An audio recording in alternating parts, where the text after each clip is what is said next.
Now that he's recovered from COVID, President Biden is returning to the White House. In fact, just moments ago, he arrived at Joint Base Andrews. He has announced a primetime address to the nation tomorrow night about his decision to drop out of the race and how he plans to use his remaining time in office. Joining us now from the White House, Transportation Secretary Pete Buttigieg in his official capacity. And because of the Hatch Act, we are limited to what we can discuss in connection to Vice President Harris's newly launched campaign. Good to see you again. Mr. Secretary, what should we expect to hear from President Biden tomorrow in his address?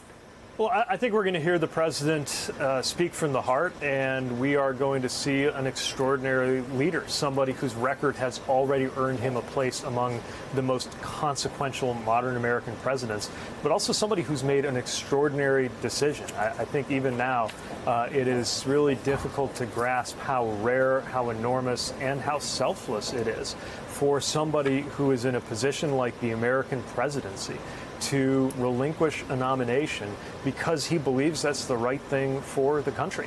And at the same time, I also expect that we're going to hear a little bit by way of marching orders for our administration in terms of all the work we still have to do. 6 weeks remaining in this term, and certainly the message we've already gotten from White House Chief of Staff Jeff Zients and the message that I've passed to our team at the Department of Transportation is that a lot of really big work is ahead and continues, and we got to sprint through the tape on the balance of this year and everything in front of us to be done as an administration.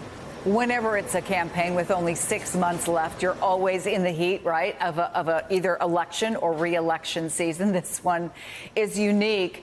But let's have a reality check here if we can.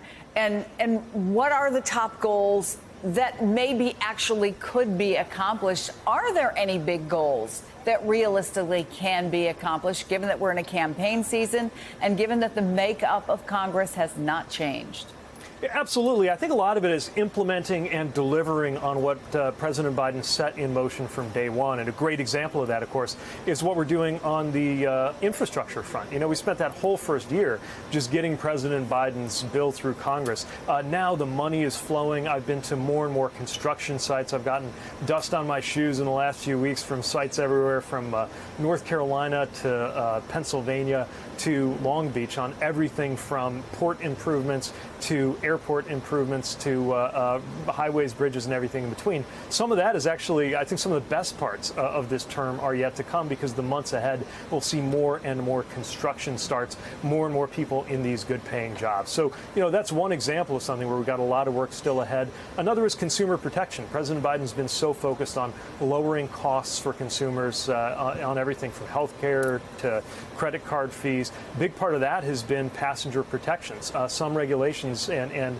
protections that were years in the works that are now really paying off, right? Some things that we introduced in 2022 or 2023, for example, that are expanding passenger rights, that are part of how we are going to hold Delta accountable for the passengers who are stranded even today. And we're going to keep pushing airlines to take better care of passengers, hold them accountable when they don't, and raise the standard. So those are just a few examples just out of the transportation side alone. And one thing I know about this administration, this White House, and certainly the president and vice president, is that they're focused on seeing that through. And that's one other thing I want to mention. You know, as you pointed out, I can't talk about the campaign side, but Vice President Harris is also our vice president and continues to be a really important, you know, whatever's going on the political side, just a really important leader in this administration who helps set the tone, drive good work and good policy. And I think that's going to continue for the next 6 months.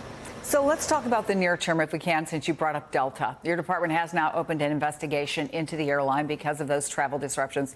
I don't have to tell you this. You've been living it, hearing about it.